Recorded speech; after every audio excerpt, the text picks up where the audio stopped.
Ito po yung ating gagamitin. So itatap lang natin dyan. So mag-unlock si unit. Yun.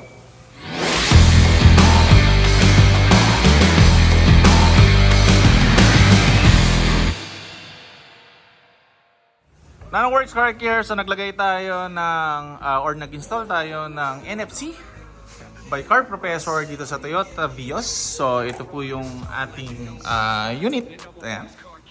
So ayan po siya. So once na lumapit tayo para i-open yung ating sasakyan, ito po yung ating gagamitin. So itatap lang natin dyan. So mag-unlock si unit. Yun. Unlock. So ayan.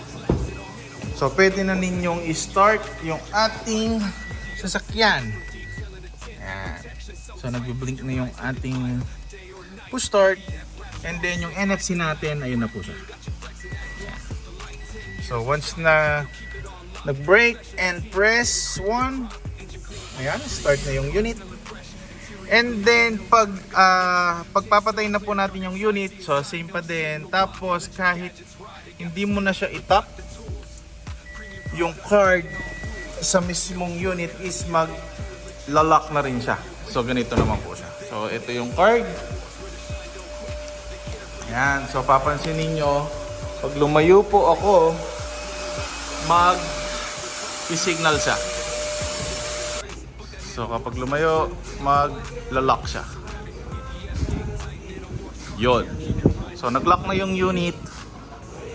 Kahit hindi natin siya ginagamitan ng susi.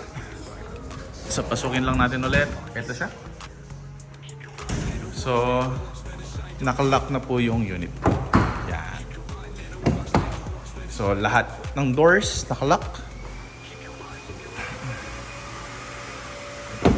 Yan. So yan. So para i-unlock ulit gamit yung ating NFC card, so itatap lang din po natin ulit. Yon. So ayan. So naka-unlock na po ulit yung ating unit.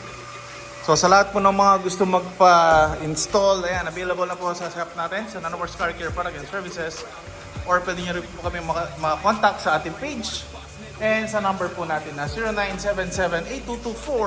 0977-8224-887. Hanggang sa muli, magandang umaga po sa inyong lahat. Always keep safe, God bless, and peace out. Thank you!